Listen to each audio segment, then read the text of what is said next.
Hello everyone, it's me Mr. AD, always your favorite everyone. Welcome to my blog. तपाईहरुलाई मेरो आजको यो कोवेनको यात्रामा स्वागत छ। मेरो सामु हुनुहुन्छ मिस्टर रोशन जी, जो चाहिँ आफ्नो टिकटक हेरेर आफै मक्क परेर बसिरहनु भएको छ।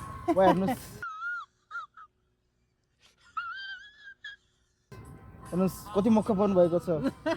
उहाँको कपाल लामो भएर स्त्री जाति जस्तो देखिनु भएको छ। तपाईँ देख्न सक्नुहुन्छ। अझ मैले त्यति भनेको यति मक्क परेर बस्नु भएको छ कि तपाईँ त्यसको कुरै नगरौ, त्यो कुरा गरेर साध्य नै छैन। अब यहाँ यस्तो दामी मौसम छ कि हेर्नुस्, यतापट्टि हेर्नुस् यस्तो बोटिङ गरिरहेको छन् त्यो दुईटा प्रजातिहरू। के प्रजाति भनौँ तिनीहरूलाई, खै मानव प्रजाति होइनन्, अरू नै प्रजाति हुन्। अनि यतातिर अर्को प्रजाति छ, फेरि छुट्टै समाज छ यहाँ फेरि हैन।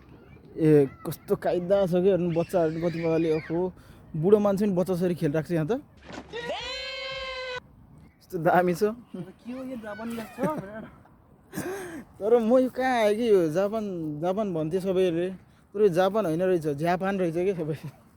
जापान हाम्रो दिमागलाई झ्याप हान्छ, हाम्रो निन्द्रालाई झ्याप हान्छ, सबै चिज झ्याप हान्छ यहाँ आइसकेपछि। केही कुरा पनि याद हुँदैन यहाँ आइसकेपछि। एउटा कुरा चाहिँ त्यो तय गरेर आउनुहोस् कि होइन, तपाईँ यदि जापान आउँदै हुनुहुन्छ भने तपाईँको निन्द्रा गायब, त्यसपछि गएर अनि तपाईँको त्यो अर्को तपाईँको याद गर्ने स्मरण शक्ति गायब, सबै चिज गायब हुन्छ यहाँ आइसकेपछि। हाम्रो अवस्था पनि त्यस्तै भइरहेछ, गरिसाध्दैन।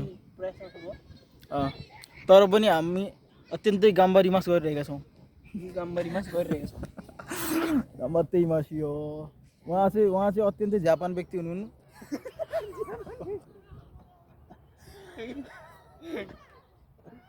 उहाँको सबै चिज झ्याप भइसकेको छ। झ्याप भनेको फेरि त्यो रक्सी खाएर हुनेवाला झ्याप होइन, फेरि त्यो अर्कै टाइपको झ्याप हो कि।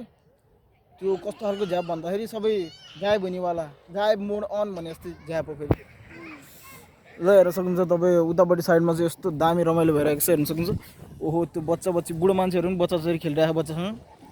नेपालमा यस्तो देख्न बिरलै पाइन्छ। बिरालो होइन कि बिरलै भनेको थाहा छ के हो अर्थ? के हो?